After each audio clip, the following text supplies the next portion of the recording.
कल आपने अपनी फेवरेट चिप्स पैकेट खोली और हल्की सी चिप्स की खुशबू आपके सामने मचा ली।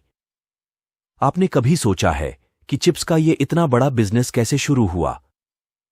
तो आज हम आपको बताएंगे लेज चिप्स की कहानी। 1909 में जब हरमन ले अपने मध्यम वर्गीय परिवार में पैदा हुए, उन्हें कभी नहीं सोचा था कि वो अपना खुद का बिजनेस शुरू करेंगे और वो एक ऐसा कारोबार बनाएंगे जो आज हिस्ट्री में एक सबसे बड़े फूड कंपनीज के रूप में मशहूर है। इनकी कहानी 1909 में शुरू होती है जब वो शार्लोट, नॉर्थ कैरोलिना में पैदा हुए। उनके पिताजी एक बुक कीपर थे और मां घर पर रहने वाली थी। बचपन से ही कोई क्लियर करियर पाथ नहीं था हरमन ले के लिए, लेकिन उनका सेल्समैन रुचि होना उन्हें सफलता की ऊंचाइयों तक पहुंचाया। जवान लड़के के रूप में उन्होंने अपने लोकल बाजार में एक सोडा स्टैंड चलाया और ये इतना खास तरीके से चलने लगा कि वो वहां पर नौकर भी रखते थे। यह व्यावसायिक स्पिरिट उन्हें आगे जाकर फायदेमंद साबित हुआ, लेकिन कॉलेज के टाइम हरमन ले को अकेलापन परेशान कर रहा था। उन्हें पढ़ाई से ज्यादा बिजनेस की आर्ट में दिलचस्पी थी। धीरे धीरे वो अपने आप को दुनिया में इन्वॉल्व करने के लिए कॉलेज छोड़ दिए। ये बात केवल इसी दाव पर था कि वो पूर्ण रूप से फंडेड एथलेटिक स्कॉलरशिप से भी एडमिट हो गए थे। फिर वो सनशाइन बिस्किट्स कंपनी में आए, जहां बिस्किट्स, क्रैकर्स और सीरियल बनाने का काम होता था, और वो यहां से अपने बिजनेस करियर की शुरुआत की तरफ बढ़ रहे थे।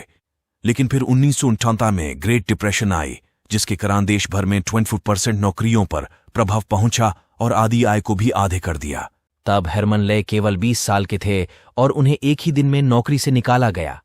इसने उन्हें यह समझने में मदद की कि जो लोग केवल एक जगह पर अपनी आय बनाते हैं वो कितनी दुबले होते हैं। उन्हें चाहिए था एक ऐसी चीज जो उन्हें आजादी दे और जिसके माध्यम से वो अपने आप को बढ़ा सकें। और अभी भी जब ले बार्टलेट फूड कंपनी के लिए काम करते थे, तब जारी रखिए हुए एक और कंपनी वाले साइड हसल को बदले में समय ने यूएस फूड मार्केट को ट्रांसफॉर्म कर दिया। अब ले नैशविल, टेनेसी में थे, जहां वो एक ऐसा प्रोडक्ट इंट्रोड्यूस करने की सोच रहे थे जिससे आम लोग बहुत पसंद करेंगे। ले ने अपने कस्टमर्स के लिए पोटैटो चिप्स का बिजनेस बढ़ा लिया था। जैसे ही रास्ते पर चलने वाले सेल्समैन के रूप में उन्होंने अपने फोर्ड मॉडल ए के पीछे चिप्स पैकेट्स को रखा। उन्हें इस मार्केट में होने वाले कम से कम इनोवेटिव चीजें के फायदे प्राप्त हुए।